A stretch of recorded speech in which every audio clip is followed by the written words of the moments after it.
ধিক্কার জানাই ওই মাকে, ধিক্কার জানাই ওই সমাজকে, ধিক্কার অপবাদ দিয়ে যাচ্ছি ওই মা এবং ওই বাবাকে যার ম্যাট্রিক পড়া ছেলে দাঁড়িয়ে রেখেছে, তার বাবা আর মা বলে ইউনিভার্সিটিতে গেলে রাখিও।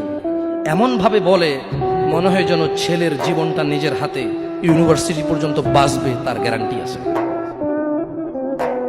আফসোস, ফজরে ছেলে সন্তানকে জাগায় না কেন? 8টা বাজে কোচিং আছে।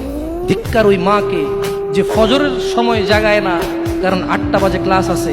ওই মা তো এটা মেনে নিয়েছে যে তার ছেলে 8টা পর্যন্ত বাঁচবে, এই গ্যারান্টি সে নিয়ে নিয়েছে।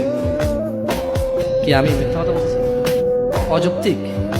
ধিক্কার ওই পুরুষকে যাকে বলেছি সিগারেট ছেড়ে দাও, সে বলেছে আর কয়দিন, টেনশনটা একটু বেশি, তারপরে ছাড়বো।